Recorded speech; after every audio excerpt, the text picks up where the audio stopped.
This game just became 20 times harder.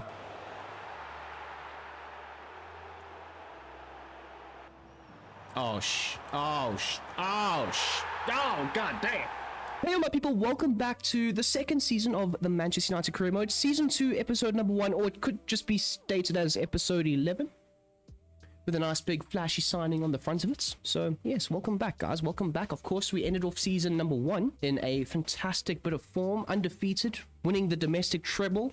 It was pure scenes of joy. But now Season number 2 is going to be a lot tougher, a lot harder, more intense. Of course, we've got the Champions League, and that in its own right is a very, very tough situation to be in. There's 8 games now in the group stages and things are going to be crazy. Now, before I hop on any further into the episode, I just wanted to say that I did something. Now, of course, I started the career mode before the winter update, and that winter update was pretty cool. It brought in a whole lot of new player faces, to players at Burnley and Sunderland and so on, and I wanted a few of those players, but because I don't really like the generic looking faces, I wouldn't have signed those players. So what I did was I started a new career mode and I replayed the entirety of Season number 1, trying to match and mirror everything. I went undefeated, I won the 3 trophies that we ended up winning, and I've tried to match everything up as best as possible. Now, the only things I couldn't replicate were the youth academy players that we had signed, players like Mazawi and Morehouse and Holloway, and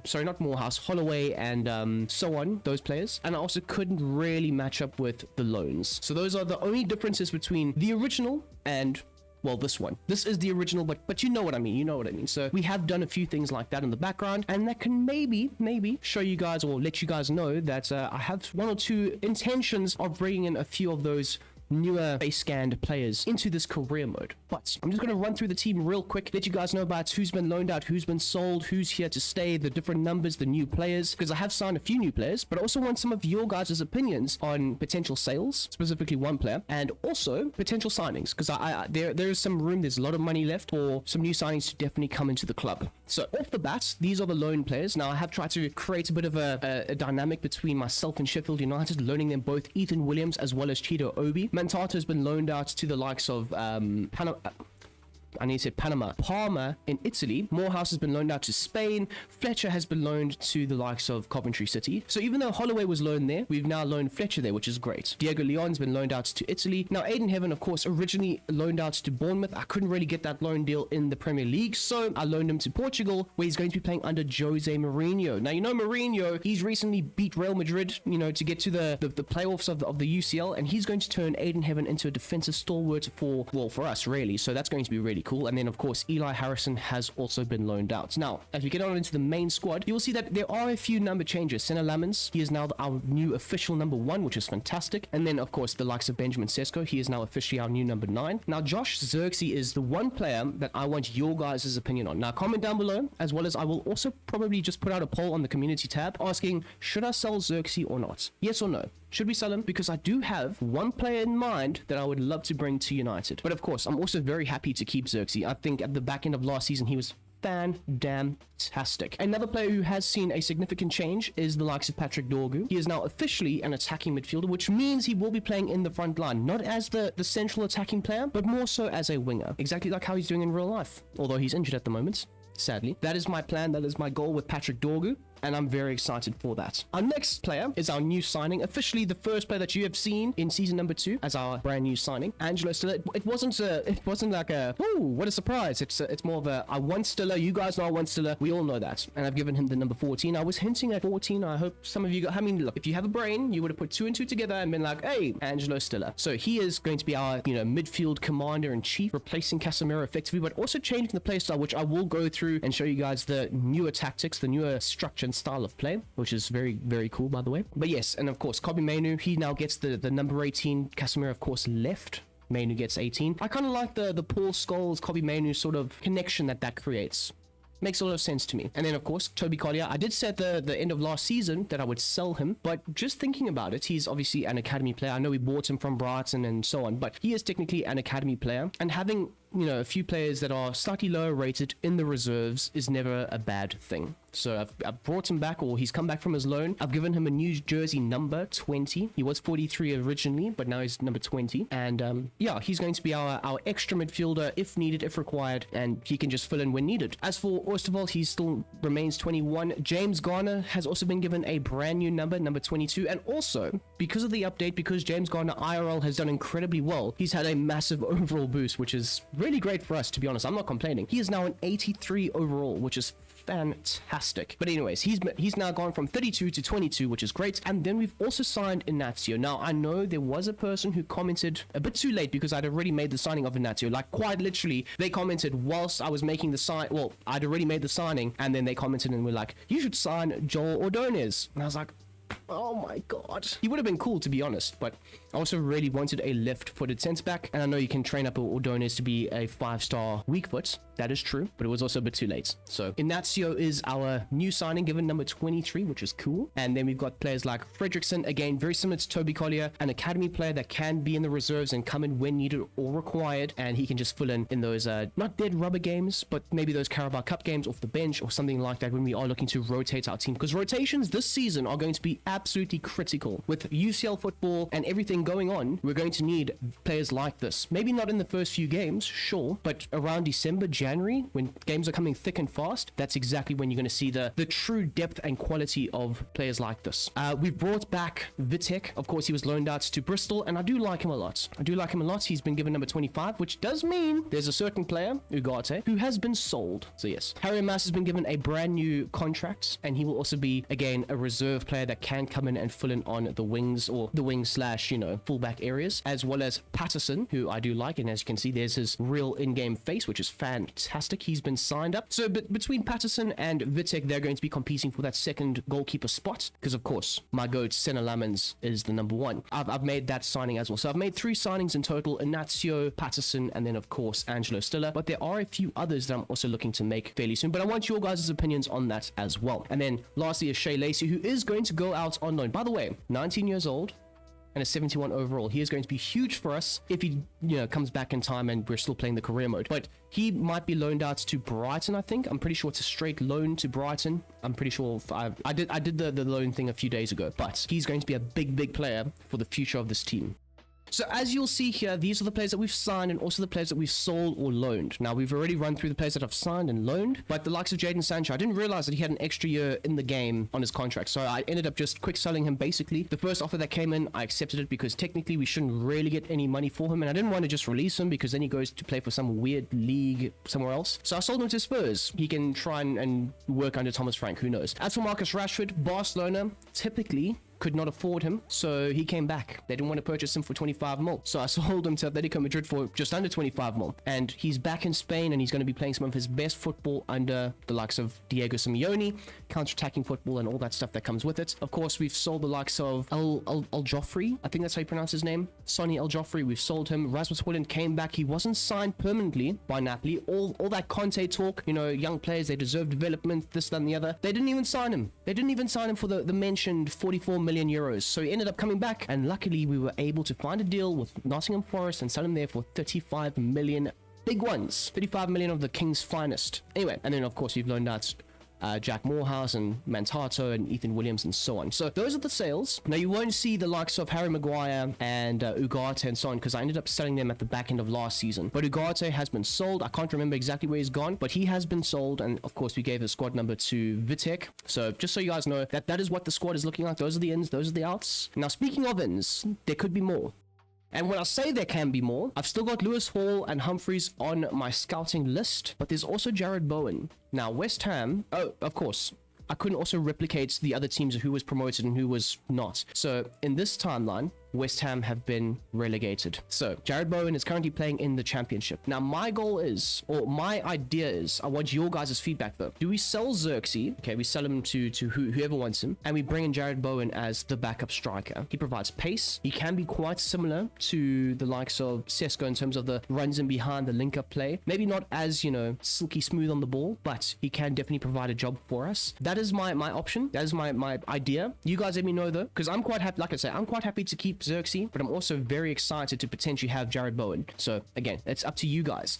Now, I do want another midfielder. Selling Ugarte does mean that there is room for another midfielder. We've got Kobe Mainu, we've got James Garner, and of course, you've just brought in Angelo Stiller. Now, Edison is a player who's recently gotten a new face in the game, and is a big reason why I kind of wanted to restart the career mode and then, you know, play it up until this point again, because he's got a real face. He has been linked with United in the past. He can be bought for a good amount of money, between 30 and 38 million big ones, and I would love him. I would absolutely love him. So we are going to make this signing in this episode. I'm very excited for it, and he's going to join up with our fantastic midfield four. Like, we've effectively rebuilt our entire midfield in one summer, which is hopefully what United are going to do in real life. And signings like this go a long way in helping us try and achieve our ultimate goal of winning the Champions League. Now, in terms of Chris Rigg, I know I had Charles de Ketelaere, but Chris Rigg makes a lot of sense. We've got Bruno Fernandes for that middle role. We've got Mason Mount for that middle role as well. Chris Rigg, he does make a lot of sense. If I'd signed Charles de Ketelaere, I would have had to play him out of position or in the striker position, which I'm not really looking to do, especially if I can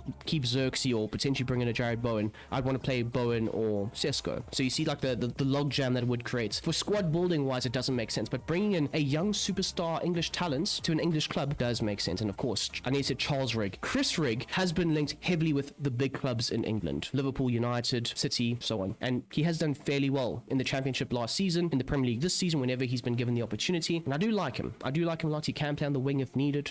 So he kind of fits the mold that we're trying to go for. So those are the options, or those are the target that we will be signing. I will definitely be signing Edison in this episode, and I will eventually make a decision on one of Lewis Hall or Humphreys. I do like Lewis Hall, but would Newcastle sell him? I'm going to be thinking about that whilst playing our games, and then we're gonna make a decision by the end of this episode. So stick around, smash the like button, and I hope you guys enjoy the next hour or so of yours truly providing you with the greatest entertainment on YouTube for FC26 career modes.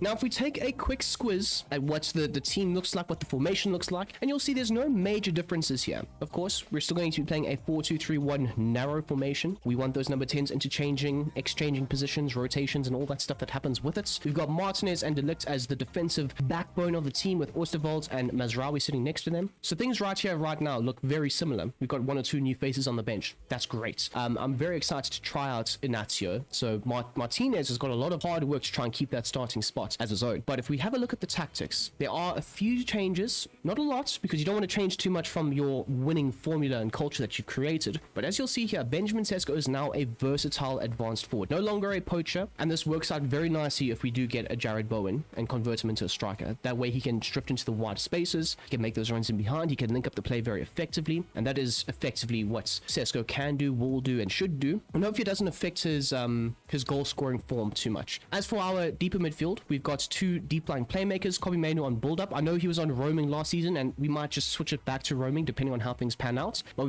we've also got Angelo Stiller as a defensive deep line playmaker, allowing him to stay more deeper and allowing him to try and cover in front of that back line. But most importantly, be the dictator, the orchestrator, our metronome in the deep zones on the field, looking to receive the ball from a De Ligt or a Martinez. Of course, Martinez can be a bit more aggressive with his passing and breaking lines, but Stiller's going to be there to try and aid and help in the build-up process. So he's there. And then, like I said in the last episode, Mazraoui and Dalot, they will be inverted wing backs on build-up, because when we're in position, I want them playing nice and high, being inside the midfield zones, combined with a Bruno or a Stiller or a Mainu, and being able to overload the opposition as much as possible. So in terms of our build-up approach, it's going to be very similar, with a bit more help of Stiller, a bit more technical quality, and of course, let's not forget about Edison, because Edison will be competing with Kobe Mainu for that deeper role as that build-up / roaming deep line playmaker, whereas Stiller and James Garner are going to be more so competing for the right side role. So those are the rotations I'm thinking of, at least. And yeah, those are the tactics that we're going to be using, at least for the next little while. If they don't work out, I'm quite happy to change and tweak and adjust a few things. You guys know me, I like to tinker, and it's always a lot of fun, you know. We are the champions. We've won the domestic treble, so it's first versus second in the league. City came second at the end of last season, so we are facing them in the Community Shield, the Charity Shield, however you want to call it, whatever you want to say. And off the bat, we're going to try and give Mateus Cunha a lot of confidence. That's the goal, that's the plan, that's the idea. Trying to improve our players that we have, trying to instill as much confidence as possible for our massive season ahead, which I'm very excited for. And it starts really right now. This sets the tone for the rest of the season. So Sesko needs to be high quality in terms of his confidence. Bruno Fernandes, of course, he's always going to be confident. Our long-term captain, that's exactly what he's going to be. And I'm very excited for the game, guys. I really am. We're going to see some of the new faces. We're going to see a few debuts, which is crazy. And yeah. So as we take a look at City for our first game of the season, they will be playing a 4-3-3 flat. They have evolved a little bit. They are no longer playing the traditional 4-3-3. There's probably going to be a lot of rotations happening in those central spaces between Bernardo Silva, Reinders, and Kovacic. That makes a lot of sense, to be honest. But they've got some good quality on the bench. Semenyo, of course, has signed for them. There's no Mark Guehi, because when I restarted the career mode, he hadn't been moved yet. But that is the team. It's a very good team. Of course, they will be playing... Oh, they will not be playing a possession-based standard approach. They'll be playing a standard approach. That doesn't even make sense. Maybe there's a new manager. We will have to have a look at that. Maybe it's no longer Pep Guardiola. I do know that at the end of last season, Pep was thinking of stepping away. City were looking to try and move on. That could be an actual thing right now. So their approach is standard. Their key defensive players are Ruben Diaz as well as Gvardiol, which of course, as there's two centre backs, it makes a lot of sense. And then the key attacking players, it's not Haaland, it's not Foden, it's not Semenyo or whoever, or Cherky, it's the midfield. So whoever this new manager is, if there is a new manager, maybe Pep has evolved yet again, he's looking to control through the midfield. So we've got one or two things that we need to keep in mind whilst playing City, and hopefully we get the W. Now, I just wanted to have a look here at the manager market, or the manager confidence, or whatever it is. But as you can see there, it's not Pep Guardiola. It's... I'm not trying to be rude or disrespectful, but I don't know how to say this man's name. But it's not Pep. That is what you need to know. It's not Pep. And it also says he's looking to play a dominant tactic of possession football, which maybe our scouting department doesn't know too well just yet. So they've said it's just a standard approach. So City, they've moved away from Pep and they've moved into a new era at the football club. Now that is very, very interesting.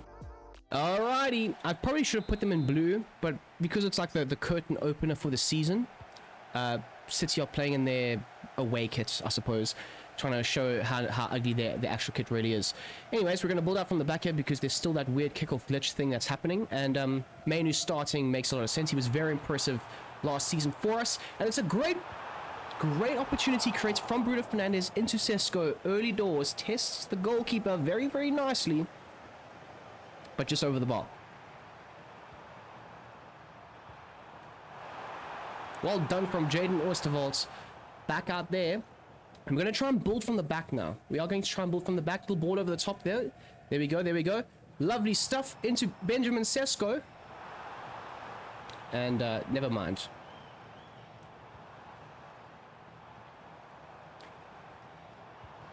Oh, almost. Bruno Fernandes, little ball over the top into Brian Mbeumo. Brian Mbeumo header. Sesko with a bicycle kick and a half. Oh my goodness gracious me. A great opportunity, but very much wasted. But you can see the raw athleticism that this ginormous 6'5" striker has, or is he 6'4", something like that. He's hit that so well as well. If he puts that on target, I don't think Donnarumma makes a save there. I can't lie, can't deny. It's just a hunch though. Into Matheus Cunha, into Sesko. Sesko plays a lovely ball into Cunha. Cunha somehow gets away with it. Oh my goodness gracious me! And Ruben Diaz makes a great tackle, a great last-ditch tackle as Sesko plays in Matheus Cunha. Please tell me he stayed onside. Tell me he stayed onside, but he's just offside. Jaden Oosterwolds, great tracking back. Great tracking back. And I must say, City have had brief penetrating moments, but they've not really created much. And it's a great ball over the top from Bruno Fernandes into Sesko. Josko Gvardiol trying to beat his man, but you've given Sesko too much space. And we've played it perfectly out from the back, through the lines. Angelo Stiller, great ball straight through the opposition's press. Gets it into Bruno. Bruno, a little chip over the top, and Sesko's there to finish home for our first goal. I know it doesn't count to the season, but our first goal of the season, effectively. A great way to get it. Sesko, great touch, great finish. Donnarumma, he's not there. Oh my. And it's Omar Mamouche. He's looked to put in a great ball. Martinez is there. And wow, Martinez heads the ball away, but he heads it into a dangerous area. Luckily, City can't hit the targets, and they steer it off course for a goal kick. That's a pre-season rust, I should say, is still very much in play. And as you can see there for Ryan Cherky, he runs the ball out of play like Brom Noni Madueke. And that is going to send us into halftime with a 1-0 lead. We haven't played very well. I mean, there have been a few glimpses of what we can try and do. Angelo Stiller has been incredible for us, but we now lead 1-0. And we'll take that. We'll take that. Hopefully for our next game, our first Premier League game, we're a little bit better. So far, as you can see, like I've literally just said, we haven't been very good. Sesko's got a 7.6 because he scored the goal. He's been very good through those middle areas. I'm still looking for him to try and stretch the play horizontally, making those runs into the wider channels and opening up those central spaces for a Mateus Cunha, Bruno Fernandes, or an Mbeumo to make a move into. Now, Mbeumo has been very, very quiet. Hasn't really received much of the ball, hasn't been able to dictate the play with those runs in behind. His pace is a key asset for us, and we need to try and use that more so in the second half. But you'll see here, Angelo Stiller, I mean, he hasn't gotten himself a goal, but he's been very, very good. Our third highest rated player alongside Jadon Osterwald, who's also been our standout defender. I do love, I must say, I very rarely credit EA, especially with their last few games, but I love the fact that they've implemented this brand new system where it's much better than the old FIFA games where if you scored a goal or got an assist, you were immediately given a high rating. And if you created a few passing triangles and stuff, they didn't really count that. Whereas now, if you get interceptions, if you do your defensive duties, if you pass the ball around, dictate the play, they actually do care about you, so they'll give you a decent 7.5 rating. I mean, look at Kobbie Mainoo in the FA Cup final last season. He was given like a 9.2 first half rating because he was just so good for us. And that's exactly what we want to see more of. Please. Now, because it is half time and because it is the curtain raise of the season, I am going to make a few changes. Inacio, he's going to come on for Martinez, getting his debut. As for James Garner, I know I said James Garner is going to be competing with Angelo Stiller, but I'm going to bring him on for Kobbie Mainoo. As for Mateus Cunha, he's been very good, but he's going to come out for Ahmad. And those are going to be the changes at the break, just to make sure that everybody's fresh and ready for that first game of the season. Because, might I say, and I will show you soon enough, we've got some big games to start off our Premier League campaign. There we go, there we go, there we go. Into Ahmad. Ahmad's on the wing. He's going to cross it into the back stick area. And Mazraoui's there. Mazraoui making that inroad into the box. That's pretty nice. That's pretty cool. If we can have more movements like that throughout the course of the season between a Dallo or Mazraoui, I think we're going to probably see a few defensive goals being scored, which is going to be fantastic for the confidence. But I do like how we work the ball around there. We're a bit more patient. We're a bit more constructive with our attacks and our rotations.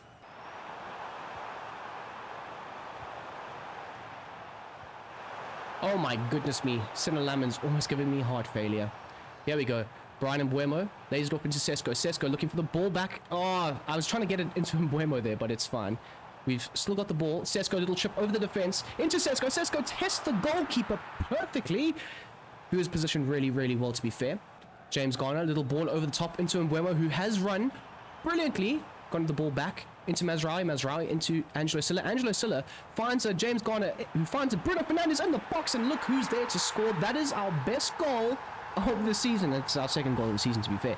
But that movement, that creation, that passing control is exactly what we want to see more of. And James Garner with a great assist. And again, I know these stats don't really count to the season, but they count for us, they count for me, they count for this career mode. And if James Garner can continue like that, well, it's going to be fantastic to see who's competing for those places. Okay, we're going to make a few more subs. I'm going to bring on Josh Zirkzee, and I am actually going to bring on Diego Dalot for Mazraoui. Again, it's about the rotations. I would have liked to have taken off Stiller, maybe brought on a Mason Mount, but it's okay for now. It's fine. It's looking good. Angelo Stiller, he doesn't do like crazy amounts of running, so therefore his stamina won't always just randomly drain. Whereas our fullback on the right side, they're going to be moving up and down a lot. So keeping them fit and healthy is going to be a fundamental key to our success this season. We're going to make a few tactical tweaks and changes of gears as a Zirkzee, false 9 build-up role. That's great. That's good. I'm hoping that Mbeumo, by the way, I'm hoping that he gets converted into an attacking midfielder relatively soon. Maybe within the next 2 episodes, maybe 3 episodes. But yes, it would be nice to have him officially as an attacking midfielder in this game. Mateo Kovacic, he's playing a great ball for City, who have got the ball in. Oh my days! Oh my goodness me! They worked the ball so well down that right-hand side, our right-hand side, their left-hand side. They worked into the box. And I think it was Reinders. Just could not finish. It was a bit of a tight angle, but he missed the entire frame of the goal too. Inacio plays it into Osterwald. Osterwald plays it into the central areas. And now we're moving the ball really quickly as Jadon Osterwald looks to make an advanced run forward. Josh Zirkzee looking for that back post run. Oh my days, it's a great cross from Amad Diallo. Puts it on a silver platter. And Josh Zirkzee's there to eat it up immediately. That doesn't even make sense. But anyways, Zirkzee scores. Again, guys, should we sell him? Should we keep him? I'm not opposed to either or. I'm quite happy to keep him. I'm a big fan of Josh Zirkzee. But I also know IRL he might actually leave. I don't know. But I'm also, I wouldn't mind having a Jared Bowen. But it's decisions like this that I'm going to leave up to you guys, the guys who watch this career mode and support the channel and all that stuff.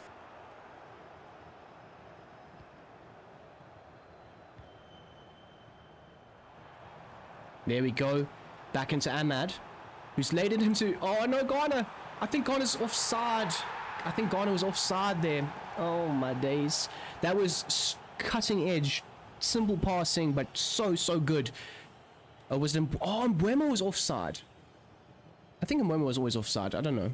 Why was I thinking Ghana? I don't know why I was thinking Ghana. Anyways, but that was some great passing into play, some good rotations. Ghana making that advanced movement forward, creating that overload that City were not expecting.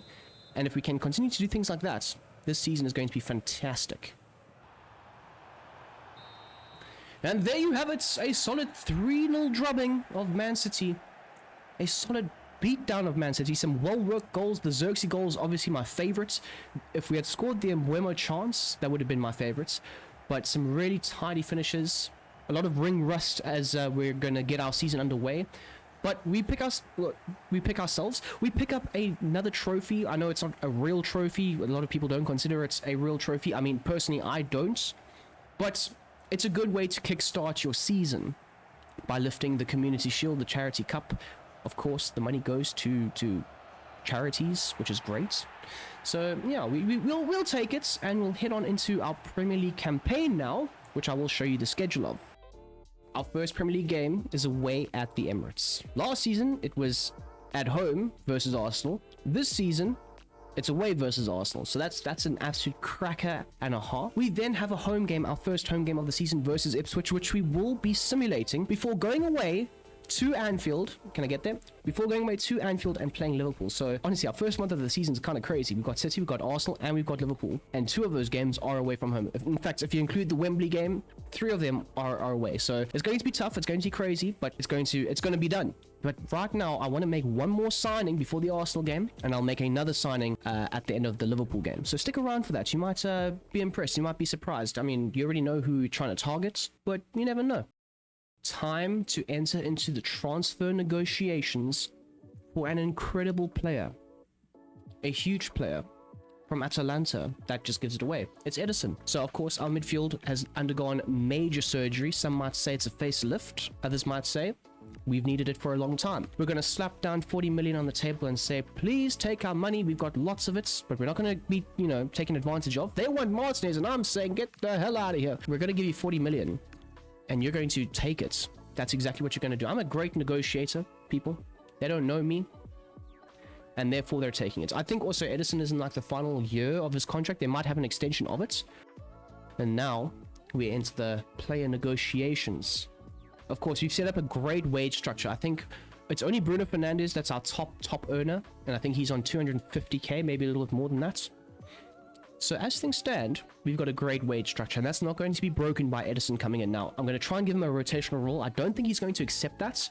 He's going to want an important role, but that's fine. That's okay. That means he's not going to demand to start every single game, which is exactly the type of mentality I'm trying to implement at this football club. You shouldn't deserve to start because you have a certain passport or you're a big name player. You need to fight for your position. And that's why we're signing players like this, who are not the most elite of elites, but they're very good players who can come in and do a great job for us. And Edison is definitely that. He ticks all the boxes for what I'm trying to create at Manchester United. So there'll be no release clause. He's currently on 75,000. So we're going to give him 100 grand. And we're going to give him a sign-on bonus of 200 grand. And hopefully he dots the T, he dots the I's. No, he dashes the T's and dots the I's. Something like that. You know the saying. We've got our man. It's going to be great. He's going to come do his little bicycle training. He's going to come hold up the shirts. And the fans are going to say... I was going to say, Ineos, you're doing a madness, but we don't have Ineos anymore. I don't actually know who we have. We haven't created the new ownership name. But whoever the new owners are, absolute madness. But there we go. He's doing the 37-kilometer bicycle training, which is great. We're turning our guys into cyclists. And I was going to give him number 17. I can't lie. I was literally going to give him number 17, so it's perfect that he's got that in the, shirt unveiling. The first thing I'm going to do is obviously convert his overall position because he's a central midfielder. We don't have central midfielders. We play with DMs, and it only takes 2 weeks to convert him into that said DM, and that's going to be great. So hopefully by the Liverpool game, he'll be an official defensive midfielder for us. Okay, people, so we've got our first offer for Joshua Zirkzee from Sunderland, and they're offering 22.2 mil. Now, I'm going to leave things like this, and I'm going to wait for your guys' response, and then we'll look to sell him. So for the time being, we're going to keep him, but once I know, we'll then progress from there.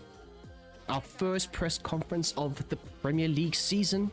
Up against Arsenal. They're asking about Martinez. He has a lot of ball playing experience. He's going to be absolutely crucial for us and our success this season, both on and off the field, because he also brings that mentality, that leadership, that approach that we do need. It's not just Bruno Fernandes with the captain's armband. I mean, we have multiple captains in multiple positions that don't even have the armband. Mazraoui is also going to be huge for us with his experience. And yeah, we're going to continue to celebrate Martinez and his form. I mean, he came back from a crazy injury, and he came back and he didn't even miss a step. So I take my hat off to him.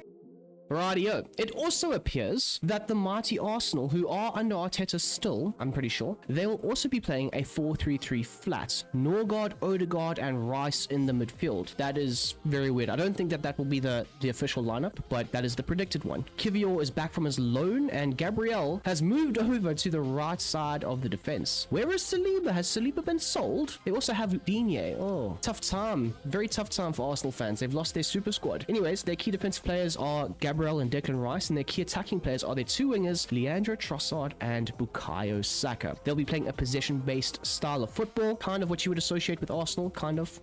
It's a loose term to say possession-based football, but that's what they're going to be trying to implement and replicate and recreate. We're going to hopefully try and dominate them. I mean, this is revenge for them, technically. This is their first time of trying to get a get-back against us for beating them in the FA Cup final last season.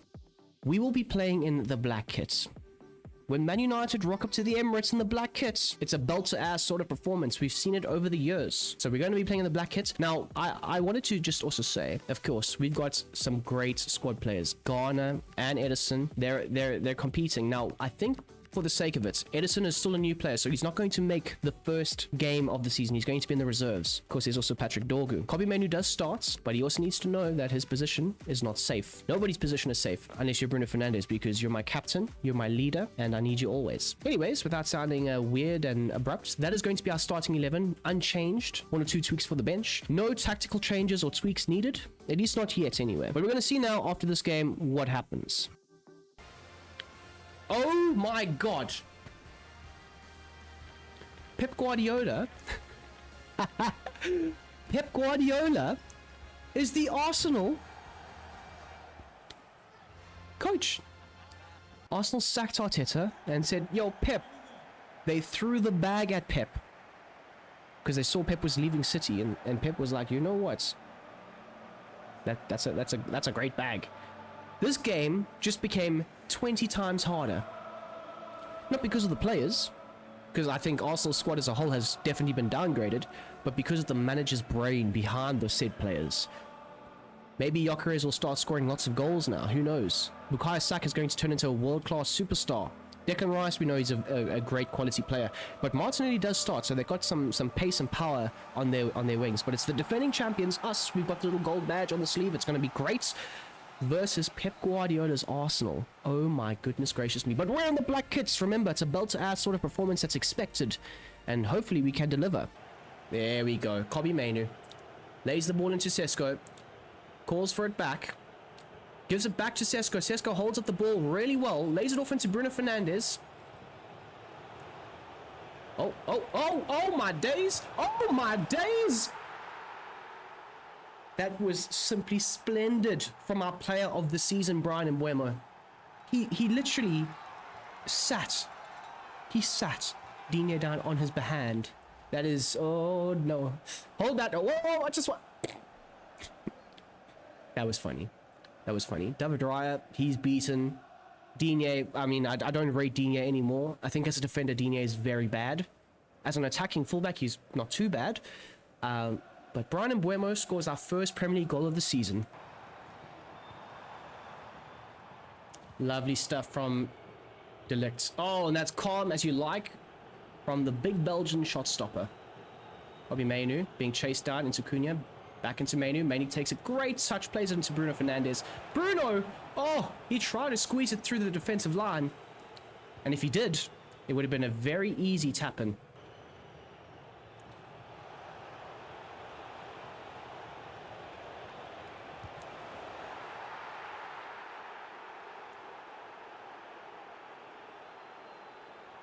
I have no words. I have no words. How has that happened? How has that happened? Mbeumo with a great assist. But I was not expecting... This is a very glitchy replay. Just kills the whole immersion of the game. But how... You know what? Let's do this thing some actual justice. Highlighter. How has this goal gone in? Let's rewatch that together. We'll take that off as well. So, Mbeumo puts in a good cross. Beats Kivior.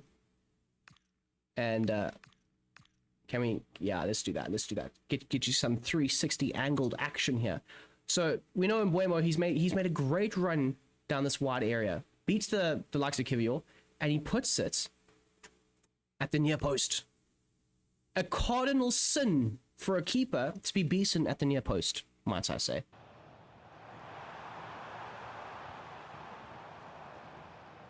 Oh, Delict, you absolute king. Into Bruno into Cunha. Oh, that's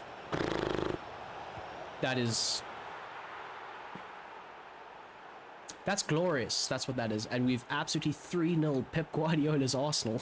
We're going to simulate the rest of this game. I know. How weird is that? We're simulating a massive game like Arsenal away at the Emirates. Look at the crowd. The crowd they're shocked beyond belief. They can't believe what's happened. And Mbeumo has turned up and said, I am the best right winger in the league. Anyways, we're going to simulate the game. There's no need to continue the abuse. Sim it, live it, love it. Garner came on, Ignacio came on for his Prem debut, and Dallo came on for Mazraoui. We had 47% possession versus a Pep Guardiola side, which is not too bad. But the most important thing is we created 7 shots. Now, I'm pretty sure like 5 of those shots came from when I was playing, and it was just complete and utter domination from start to finish, just like the other day at the Emirates. Black kit means funeral settings. We always lay belt to ass when you play in a black kit or even a blue kit at the Emirates. For our first home game of the season, we are going to make a few rotations. The first being Edison. He's going to get his debut. I know it's not going to be me playing or using him. That's okay, though. That's all right. We're going to still give him his debut. And then Ahmad's going to come in on that left-hand side. Ignacio? Should we start Ignacio first start? Maybe, possibly. It's about rotating the players, you know? And then Mainu's going to drop to the bench. I mean, the reserves. And then Garner's going to come onto the bench. That's the idea. That's the plan. That is the starting 11 versus Ipswich. The first game at home. Don't you guys lose this, please. That would be terrible. Almost lost it. Mazraoui got sent off. So Jaden, is it Jaden Philogene? It may have actually been Jaden Philogene who scored, but in the 10th minute. Then Stiller came back in the 11th minute and scored his first goal for the club, which is amazing. Mazraoui got sent off in the 58th minute, and then Mbeumo in the 73rd did a great job scoring a goal. What was that, his third of the season? In 2 games, he's got 3 goals. That's outrageous. And then Yora ended up coming on for Ignacio. Mateus Cunha came on for Bruno Fernandes, and Martinez came on for Matthias de Ligt. Okay, not too bad. We ended the game off well balanced with 10 men. Moving on into the Liverpool presser. And so far, so good. We've beaten City. We've destroyed Pep Guardiola's Arsenal. We've come away with a big win on opening day under the cosh of being down to 10 men versus Ipswich, who are a newly promoted side. Yes, I know, but those teams are going to, especially in the early doors of the season, they're going to be full of confidence trying to go toe-to-toe. And we've managed to just escape an embarrassing draw/loss at home. So a win is a win. We'll take that, especially when you're starting out a season by trying to build momentum. And to be fair, speaking of building momentum, Angelo Stiller, very impressive versus City, incredible versus Arsenal, and got a goal versus Ipswich. That is a fantastic start from a holding midfielder, by the way. And also, because Mazraoui is going to be missing this game, it does mean that Diego Dallo is going to have a very big chance here to try and impress me. Now, in this career mode, in this timeline, Arne Slot is still in charge at Liverpool Football Club. I don't know if that's going to happen IRL, if that's going to be the case IRL, but right here, right now, he's still in charge. And in their first 2 games, they've won both of them. They'll be playing a 4-2-3-1, and their tactical preset is going to be set to possession. Of course, Slot does like that domination through the middle and using the flanks to try and bypass opposition pressing and attacks and all that stuff. Their key defensive players are the 2 fullbacks and Gravenberch. Very similar to exactly how they were playing last season, which does make a lot of sense, especially with the fact that it is still on a slot. Their key attacking players, however, are Florian Wirtz, McAllister, and Frimpong. Now, I actually didn't have a look here, but okay, Mohamed Salah is still in the starting 11. That is the probable starting 11, and I mean, to be fair, there's no real changes to it. Szoboszlai is on the bench, Ekitike is on the bench, and it doesn't look like they've made any signings. And they currently sit second, by the way, in the Prem. Very, very interesting, guys.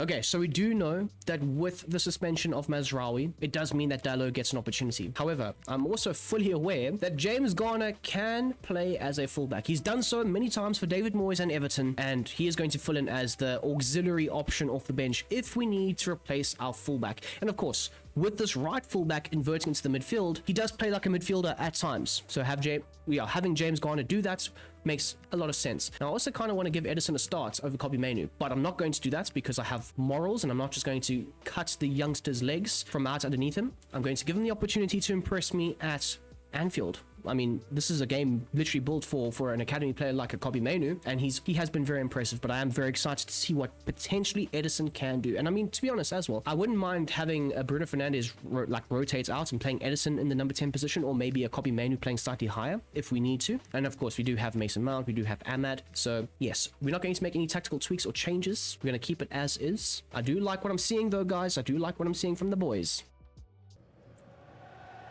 Great ball, great ball. Oh, play it! Is Diego Dalot in?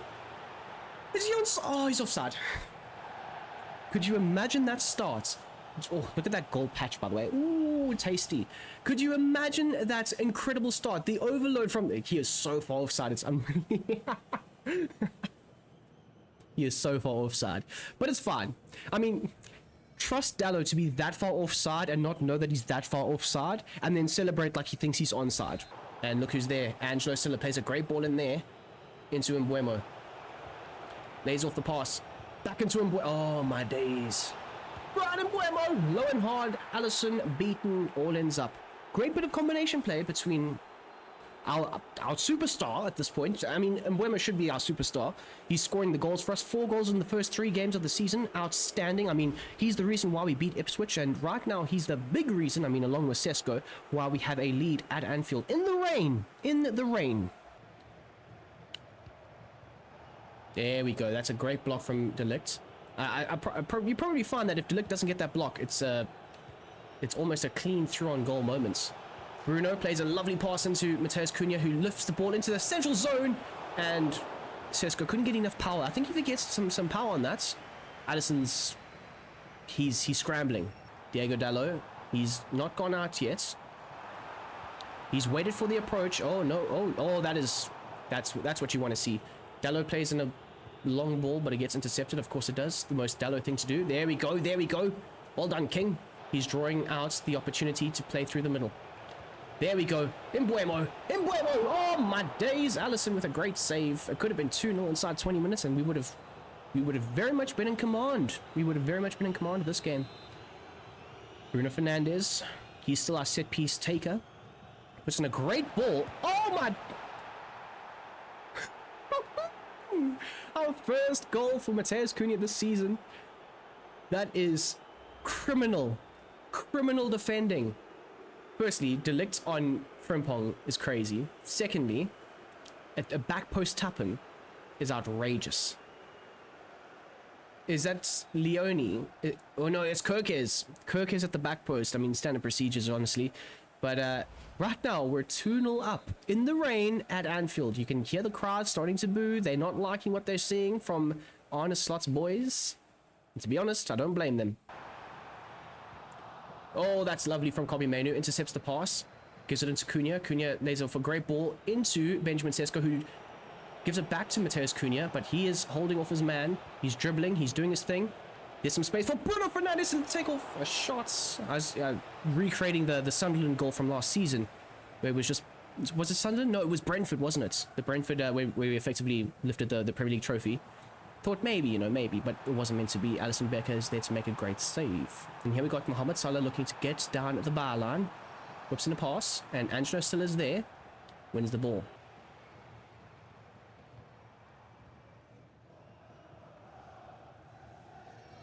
Oh shit, they played straight through our entire midfield. Oh, that's lovely from... That is... You know what, that's great from Diego Dalot.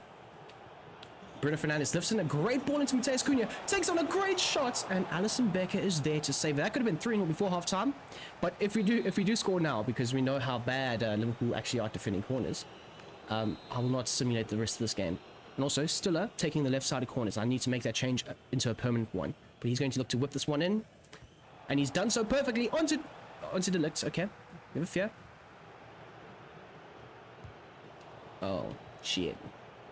So at the break... I kind of skipped the break by mistake, but at the break, we've got around 53% possession to Liverpool's 47% possession, so it's just been in our favor.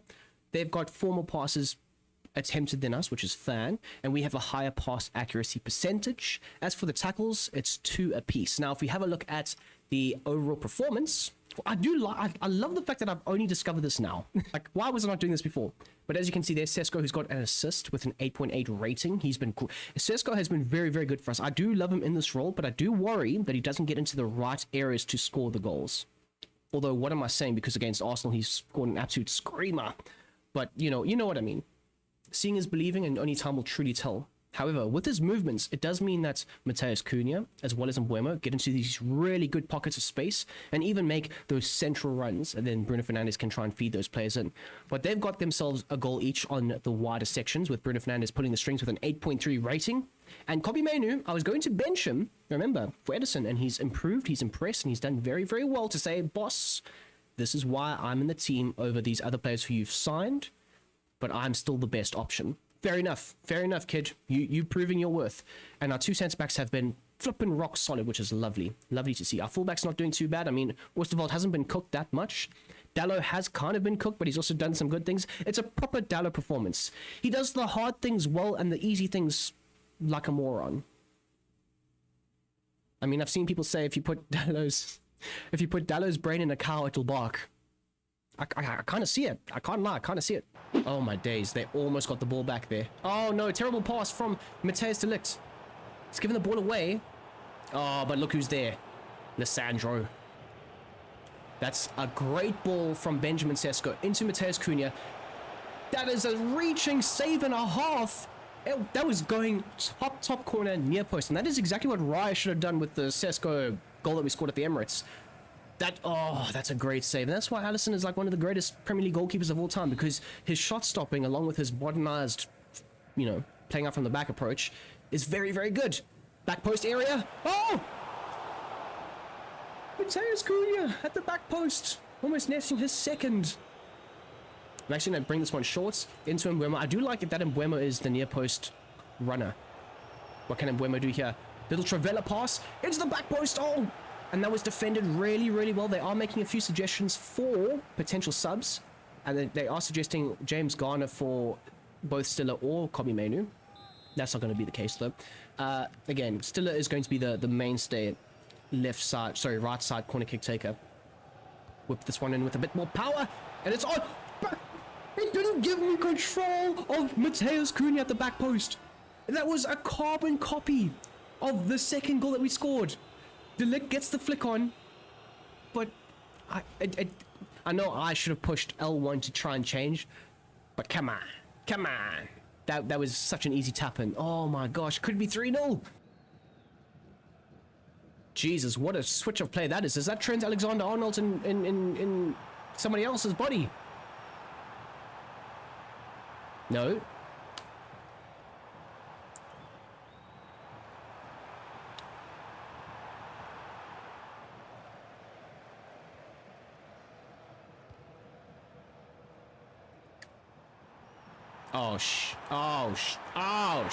Oh, god damn. Okay, Isak nets his 3rd goal in 3 games. That was filthy. I am going to make a few changes. Don't get me I still haven't done this POV thing. I should be ashamed of myself. That goal was outrageous though. I got absolutely cooked. God damn. Okay, we do need a bit more legs. And Edison, it's not officially his debut because he made his debut the last game, but he is now coming in. James Garner is going to come in for Diego Dallo, who has done very well. I can't fault him. He's done very, very well. And Ahmed's going to come on as well. So those are going to be the 4 changes. We're going to save that 5th change. Could be Ignacio. It could be Josh Xerxes, who knows. But we're going to save that 5th change for later on. But those are going to be our changes for right here, right now, just to try and up the stamina levels, get the running going again, get the energy, the tempo, the rhythm flowing correctly. Bruno Fernandes. Oh, that's a lovely ball. That is a lovely ball. Oh, here we go, Edison. First touch. Oh! Imagine if first touch, calm little calm little touch to set the ball, and then he bangs it. Oh, that would have been amazing. I know that you run like crazy. So, yeah, I'm expecting that. Oh my days. Cody Gakpo. He ghosted him past Euro. I'm scared, boys. Oh. No! Oh, shit. Oh, shit. Oh, no, that is... Edison Jose dos Santos, you absolute king. Now, that is how you endear yourself to United fans. Bro said, I'm not about that defending life, bro. Oh, Edison, you king. Good way to break up the play. Oh, Euro trying to step out a bit too much there. Oh, no, we've lost the ball. Salah. Great save. Oh, shit. Oh, no. Oh, don't give away a pen. That was almost a pen from Martinez. We just beat the ball away there. We just had to. We just had to. Into Ahmad. Oh, Ahmad. He's ghosted him behind. Jeremy Frimpong. And that is a heart-wrenching, just straight out the chest. Just because, to be fair, to be honest, to be frank, Liverpool deserve to be at least level with us. They should have scored there. An incredible save from Senna Lamens. Makes sense. He is like a superstar goalkeeper. Lamens, you've changed my life. For real, even in the game. And Ahmad comes on as a super sub and gets on the score sheet for the first time this season. Oh, that's lovely. Anyway, we're going to make a final change just to shore up the back line. Martinez, you're going to come off. And Ignacio, you are coming on. And he's got the passing range just to affect the game so well. Oh, and Buemo, he's playing a great ball into Sesko. Oh, what a save from Edison. I mean, to be fair, he didn't have to move too much, so he just put gloves to it. And Bruno Fernandes has been sat on his behand. And that's not very nice. That's brilliant from James Garner. And that is a red card offense. I'm sorry. That is a straight red card offense. Great ball through the lines. Into Ahmad. Back into Sesko. Sesko takes a touch. He traveles it past the keeper. And it's now 4-1 United. Second goal on the season for Sesko. A little bit of a slow start, but he is racking up the assists and the goal involvements, the movements, the rotations. I'm going to stick with this versatile advanced forward role. I do like it. It does add a little bit more fluidity to the front line, which is what I'm trying to create. Of course, this is a new play style for some of these players, so it does take a bit of an adjustment period for them to get used to it. And there you have it. A solid beatdown, a 4-1 drubbing. It was a bit touch and go there for a few minutes as Liverpool were almost back in this game. The United fans are going potty crazy, and it's lovely. It's beautiful. It truly is incredible. But yes, people, a win at Anfield, that deserves a like, surely. But we are going to make one more signing before ending off this video. Who's it going to be? You should already know, to be honest. Now, I have decided Lewis Hall is too much of a good signing for me to make. That, and also by the fact that I kind of want to have not exactly like-for-like changes all over the field, but I do want to have that left-hand side being a bit more physical, a bit more dominant, and having a 6'2" left back that can play as a centre back or even as a DM who's super versatile makes a whole lot of sense. So Bashir Humphreys is going to be the player that I go for. Now, some might be saying it's a cost-effective signing. Some might be thinking, you know, the ownership aren't backing the manager. This is the signing that I want. This is a player that I think the team needs. It also is a signing that means that Oosterwolde won't have to immediately lose his position. Because if we sign an 83 overall defender at left back, Oosterwolde, who was signed last season, is immediately going to lose his position. So I don't really want that. And I do like Oosterwolde a lot. So we're going to go with Bashir Humphreys. Very similar, like for like sort of changes. And then he can play that versatile fullback role. They want 11 more with a 12% sell-on clause. I'm going to remove the sell-on clause. You guys can add a little bit more money if you want. Damn, okay. But I'm okay with that. We have lots of money. This is a great signing, a good squad depth addition. And I'm happy. You know what? This is how you know it's not a big signing. We didn't take him out to like a fancy Manchester restaurant. We said, come to the office. We'll bash out the details of the deal. We'll dot the I's and dash the T's in my office. I'm not treating you to any cake and tea. You're gonna be a. Can we give him a sporadic? Okay, he wants to be a rotational squad player. That's fine. I'm very happy with that. That would make a lot of sense. He's also 23 years old, plus he's English, which adds to the English quotes that you have to have. Of course, you're trying to replicate these realistic parameters just a little bit. Of course, no release clause. You don't need those in England necessarily, which is great. And then as for the wage, so currently he's on just under 30k. So we're going to pump that up to 50, and we're going to give him a 250k sign-on bonus. That should be good. That should be great. Dot and dash, and we are good to go for the unveiling. Now, I'm pretty sure he will wear number 12. So let's hope that in the little t-shirt unveiling, jersey unveiling, he's got 12, because I've specifically left that number available for this. What number are they going to show for Bashir Humphreys? Formerly a centre-back at Chelsea, they've given him number 5. Oh my god. Number 5 is reserved for Aiden Heaven when he comes back. We're going to change his number to number 12. But anyways, people, I do hope you have enjoyed this episode. It has been slightly filled with a lot of me talking about the transfers and the ideas and the squad and everything like that. We've obviously gone ahead and changed this man to a number 12. I do hope you have enjoyed the first episode of season number 2 of the Tactical Manchester United Career Mode. Leave a like, a comment would be great. Should we sell Xerxes and bring in Bowen? Should we keep Xerxes and bun off Bowen? Who knows? But that'll all be revealed in the next episode. So until then, I hope you guys have a smashing goddamn day. Don't forget to like, share, and subscribe. I mean, I've said that before, but do it anyway if you haven't. And yes, until the next time, until the next one, bye!